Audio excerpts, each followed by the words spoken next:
Hello दोस्तों, स्वागत है आज हमारे इस न्यू वीडियो लेक्चर में। ठीक है, तो आज इसमें हम जानेंगे भूगोल के कुछ फैक्ट्स के बारे में।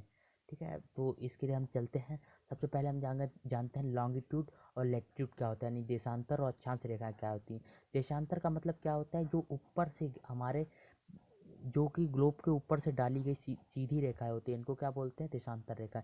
ये समय का निर्धारण के लिए डाली जाती हैं। ठीक है, तो इनको क्या बोलते हैं, देशांतर रेखा। 0 डिग्री जो देशांतर रेखा है वो कहाँ से गुजरती है, ग्रीनविच लंदन के जो है वहाँ से गुजरती है। ठीक है, तो आप जानते हैं अक्षांश रेखाओं के ऊपर। अक्षांश रेखाएं जो बड़ी रूप में ग्लोब पर डाली गई हैं, जिनसे कि हमारा क्या दिन और रात की समय की अवधि का ज्ञान होता है। ठीक है, तो और जानते हैं इनको निर्धारण 3 प्रकार से किया है। एक तो आ जाती है जीरो, जो इक्वेटर कही जाती है, यानी विषुवत रेखा। फिर आती है दूसरी जो 23 सही 1/2 उत्तरी गोलार्ध में पाई जाती है, उसको क्या गया गया है, उसको कर्क रेखा। इसी तरीके से मकर रेखा। कर्क रेखा पर हमारा भारत के कुछ राज्य आते हैं, जिनको हम अभी आगे पढ़ेंगे। ठीक है, तो कर्क रेखा पर जैसे सूर्य जब गुजरता है तो वो किस समय गुजरता है, 21 जून को गुजरता है। ठीक है, उसके बाद धीरे धीरे वो विषुवत रेखा तक आता है। विषुवत रेखा को वो 2 बार गुजरता है, 22 मार्च और फिर 23 सितंबर को। ठीक है, तो इस तरीके से आते हुए ये फिर कहाँ मकर रेखा पर। मकर रेखा पर ये 22 दिसंबर को आने के बाद फिर से ये ऊपर की ओर बढ़ता है, और फिर ऊपर से ये जाता हुआ कर्क रेखा की तरफ जाके फिर से वापस हो जाता है। तो ये इसी के बीच में गति करता है। ठीक है, तो इसीलिए इसी भाग में गर्मी अधिक होती है, विषुवत रेखा ही भाग में। ठीक है, इसीलिए अफ्रीका के लोग अधिकतर काले पाए जाते हैं। ठीक है, आगे चलते हैं इसी तरीके से। अब आपने अक्षांश और देशांतर को जान लिया है। अब हम चलते हैं भारत के भारत के ऊपर। भारत के हम पहले तो स्थलीय सीमा में लगने वाले कुछ पड़ोसी देशों के बारे में जानते हैं। इसमें सबसे पड़ोसी देश आता है पाकिस्तान। ठीक है, पाकिस्तान के बाद हम आते हैं अफगानिस्तान। अफगानिस्तान से भी भारत की सीमा लगती है। ठीक है, जो कि अब इस समय पाक ऑक्युपाइड कश्मीर के रूप में जाना जाता है। ठीक है, उसके बाद आता है चाइना। चाइना ने भी हमारा कुछ भाग कश्मीर का कब्जा कर रखा है। उसके बाद आता है नेपाल। नेपाल के बाद आता है हमारा भूटान। भूटान से भी हमारे देश की सीमा लगती है। फिर आता है बांग्लादेश। बांग्लादेश के बाद आता है म्यांमार। और इस समुद्री सीमा हमारी किस किस से जुड़ती है, मालदीव से।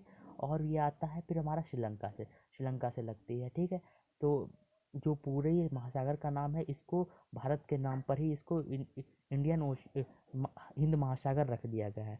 और आगे हम जानते हैं कि मेनिकाय मेनिकाय द्वीप और मालदीव के बीच में 8 डिग्री चैनल कहा जाता है। ठीक है, और लक्ष्य फिर आता है मेनिकाय और कावाराती के बीच, जो लक्षद्वीप का एक द्वीप है, उसके बीच 9 डिग्री चैनल। और इधर अंडमान और निकोबार के बीच में कितनी डिग्री चैनल आता है, 10 डिग्री चैनल। ठीक है, इस तरीके से हम कुछ चीज़ों के बारे में जान चुके हैं। और हम आगे चलते हैं। अब हम कुछ बेसिक से क्वेश्चंस के बारे में जानते हैं। जैसे भारत की स्थिति है 8 डिग्री से लेकर 37 डिग्री 6 मिनट किसके उत्तरी अक्षांश का मतलब कि ऊपर की ओर। ठीक है, दक्षिणी अक्षांश का मतलब होता है नीचे की ओर, ग्लोब के नीचे की ओर। भारत की स्थिति का देशांतर के रूप में भी हम जान लगते हैं कि 68 डिग्री 7 मिनट पूर्व देशांतर, यानी पूर्व का मतलब क्या हो गया, जो इस तरफ की है। इस तरीके से हम बांटते हैं देशांतर 0 डिग्री से। जो कि इधर तरफ है उसको पूर्व में कहा जाता है, इधर तरफ पश्चिम। इस तरफ के जो नीचे की तरफ आता है उसे उत्तर, और इस तरफ के उत्तर को ऊपर और नीचे को दक्षिण कहा जाता है। ठीक है, तो इस तरह से हमारी स्थिति कहाँ पर आती है, उत्तर पूर्व में आती है। ठीक है, आगे हम जानते हैं भारत का क्षेत्रफल की दृष्टि कितनी है, 32,87,263 वर्ग किलोमीटर। आकार विश्व का सातवें नंबर पे आता है, जनसंख्या की दर से दूसरे नंबर पर आता है। फिर आता है भारत का पूर्वी बिंदु अरुणाचल प्रदेश के गोलन गांव में है। फिर आता है भारत का पश्चिमी बिंदु गुजरात का ओखा गांव। इन दोनों के बीच में अंतर है 2 घंटे का। ठीक है, यानी अगर देखें तो इनके बीच का अंतर कितना होगा, 30 डिग्री देशांतर होगा। 30 डिग्री देशांतर है। ठीक है, 30 डिग्री देशांतर के कारण इनका अंतर कितना है, 2 घंटे का। ठीक है, आज इस तरीके से जानते हैं कर्क रेखा प्रदेश। कर्क रेखा पर भारत के कौन कौन से राज्य हैं, आइए जानते हैं। कर्क रेखा सबसे पहले आता है हमारा गुजरात। गुजरात के बाद गुजरते हुए राजस्थान भी आता है। राजस्थान के बाद मध्य प्रदेश। मध्य प्रदेश के बाद छत्तीसगढ़। छत्तीसगढ़ के बाद झारखंड। झारखंड के बाद आता है बांग्लादेश। पश्चिम बंगाल। पश्चिम बंगाल के बाद हमारा आता है त्रिपुरा और मिजोरम। ठीक है, इस तरीके से हमारे देश से कर्क रेखा गुजरती है।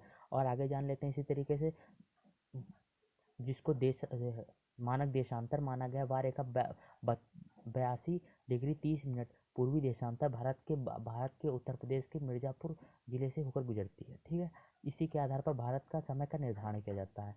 ठीक, आगे जानते हैं कर्क रेखा देश के, ये तो हम बता चुके हैं आपको, उत्तर दक्षिण से भारत की लंबाई यानी उत्तर जैसी मुख्य भूमि की लंबाई पूछ बता रहा है यहाँ पे कितनी है 3214 किलोमीटर। ठीक है, इस तरीके से पूर्व से पश्चिम तक की चौड़ाई कितनी है 29 से 33 किलोमीटर। फिर आता है स्थलीय सीमा की लंबाई। स्थलीय सीमा हमने बताई थी आपको, आप जानते हैं स्थलीय सीमा की लंबाई कितनी 15,200 किलोमीटर भारत की स्थलीय सीमा है दूसरे देशों से लगती है। फिर आता है द्वीप समूह की तटरेखा। द्वीप समूह अंडमान निकोबार हुआ और लक्षद्वीप हुआ हमारा, इनकी कितनी है 7,516.6 किलोमीटर आती है। ठीक है, आता है भारत का मुख्य भूमि की लंबाई, मतलब मुख्य भूमि उत्तरी अक्षांश कितने हैं 8.8 डिग्री 7 मिनट से 37 डिग्री 7 मिनट उत्तरी अक्षांश। फिर इस तरीके देशांतर में भी हम जान लेते हैं 68 डिग्री 7 मिनट से 97 डिग्री 25 मिनट तक पूर्वी देशांतर। सबसे बड़ी तटरेखा वाला कौन सा राज्य है, गुजरात है। गुजरात से अरुणाचल प्रदेश के स्थानीय सीमा में कितना अंतर है 2 घंटे का, हम आपको पहले ही बता चुके हैं। और इसके बाद जानते हैं 82.82 डिग्री 30 मिनट पूर्वी देशांतर को भारत का मानक देशांतर माना गया है। यह उत्तर प्रदेश के मिर्जापुर से होकर गुजरती है। आगे हम जानते हैं इसी के चलते अक्षांश का प्रभाव दिन और रात की अवधि के लिए किया जाता है। देशांतर का प्रभाव सूर्य के उदय व अस्त के समय यानी समय के लिए किया जाता है। फिर आता है देशांतर 1 डिग्री को 4 मिनट माना गया। 30 डिग्री अभी हमने जाना था, 30 डिग्री को अगर हम गुणा करते हैं 4 से तो कितना आएगा 120 यानी 2 घंटे का अंतर।